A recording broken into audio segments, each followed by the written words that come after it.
You're welcome back to Channel Sport this morning. Many thanks for staying tuned. We'll continue our review of Nigeria versus Serbia, ended 2-0 in favor of Serbia. And it's safe to say a lot of fans are not impressed with that performance. Yep. And back to Kayode.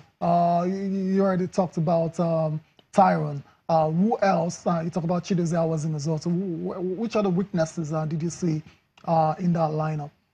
We lacked spark in the final third. We started with Ahmed Musa as the center forward. Yes, he's got pace, but as a center forward, he's really, really good. You rested Odion Ighalo, and until you brought on Ighalo, you didn't see much of effort in that final third. And you brought on Ighalo, took off another bright spark. Talking about Victor Moses. And we saw that the link-up play from the middle of the park into the final third was not quite reassuring. It's a good thing that it's a friendly game, and we still have a number of weeks and other ties to get locked on with before we go into the World Cup proper. And the technical crew would need to work more on creative exploits in the middle of the park, getting it towards your men up front. Yes, from the flank, we've got a number of excitement. Talking about Victor Moses, Alex Iwobi can also operate from that flank, and even Ahmed Musa, who thankfully has now found a new lease of life in Russia. And with his pace and experience he's gotten at the World Cup, he should be brought to bear. But I didn't understand why he shouldn't be started as the center forward. But then again, it is a friendly game, and the coaching crew are just too experimenting. But I'll be concerned. That's where I want to come in when you use the word experimenting. Tayo, Ghana Raw and his technical crew made just one change in a friendly game as this. Where's the experimentation? So that's what I'm wondering, that you've got options on the bench, and you are playing a friendly match. You expect the technical crew to make changes. Well, in the second half, I was thinking at some point, Onazi, who, in my opinion, struggled, should have been taken off. Kelechi Iheanacho had a fractured that was ruled out already. Bring in Alex Iwobi maybe to play 10. Allow Musa and Moses to operate from the flank. And of course, as you take off Onazi, bring on Odion Ighalo. These guys are quite tall, and you need somebody who is a natural striker to actually try to intimidate and try to get something out of the game. Yes, you have the likes of Kolarov, Branislav Ibrahimovic, their experience, but they are not so pacey. So our wingers could have taken them on the run in that regard. I'm saying that he had options. There was John Ogu on the bench. Yes. There was Junior Ajayi, Gabriel Okechukwu. I mean, if you have seen, Victor Moses got off. If you have seen Alex Iwobi, Ahmed Musa in the first half, and you play them till about the 60th, 65th minute, you're experimenting. You're trying to check what's going on. Let's see the other guys. I think that's a big flop on the part of the technical crew yesterday, because maybe they got carried away. Well, I quite agree. Even Uche Agbo has been earning call-up to the national team for quite some time, but he has not been playing. Seeing John Ogu, who has been in the team since 2013, and at that stage of the game, you needed someone who was big to try and at least complement the efforts of Wilfred Ndidi in the middle of the park. And he didn't come on to the latter part of the game. And I'm saying John Ogu should be getting playing time now, especially going into the World Cup, to assess how good he is.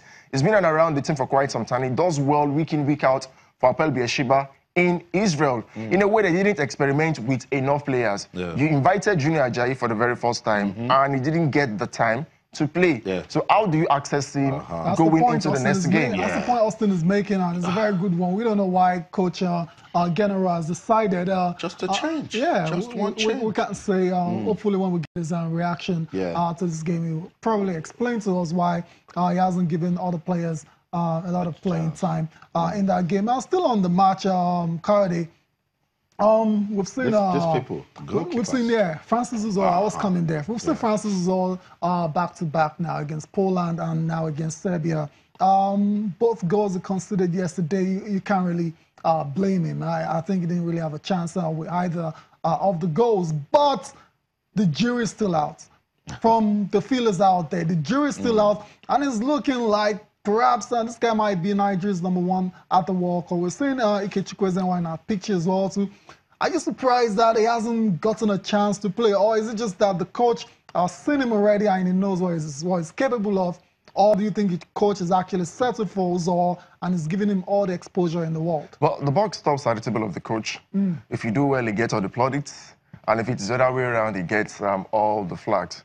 And for Francis Uzor, yes, not that shaky start, but got better into the game. He's a young man. He needs to play regularly and command the defense quite well. Yes, he was let down by the 2 goals, but I would say it wasn't a shabby showing by the young Nigerian. For Ikechukwu Ezenwa, I also felt at some point he should have been eased into the game. Right. And let us get to see him and compare, then contrast between him and Uzor. But apparently, Uzor seemed to be the favored goalkeeper now, going into... And how comfortable are you with that? Well, hopefully... With a player that plays in the 3rd tier. Hopefully, I'll rank him slightly above average. For a player for a goalkeeper, who is not the first choice for the Deportivo La Coruña. He's in the team B. He's not the first, he's not the second. He's not the first, neither is he the second. Yeah. But for the national team, maybe for the future, I would say Francis Uzor. But if the coach is keeping faith in Francis Uzor, we'll have to abide by that. We might just want to criticize and say, okay, the young man hasn't really fully impressed, but his work in progress. And let's see how he does when we play against the RC in late May and, of course, the 3 Lions on the 2nd of June. Okay, that's right. But showed some shaky signs. Yeah, he did. First match against Poland, a ball passed through the line. Against Serbia, the same thing. He dropped it. Yeah. So persons are saying this is not... Look, I don't want to go into that discussion on social media that isn't it time we just, make Vincent Yama feel like it's needed for his experience to come back and all of that. But we cannot hide the fact that we have seen it, that goalkeeping requires enough experience. Definitely, it does. You need a lot of experience. Even when Vincent Yama had his first cap for Nigeria at the World Cup against England, some signs of confidence. It was a dead rubber. It was after the first 2 games, having lost to Argentina and Sweden. And in this case, apart from Vincent Yama and Ikeme, who is still out due to illness, the other goalkeepers we have are still upcoming, in my opinion. The most experienced right about now is Ezenwa. And if you have brought in another goalkeeper,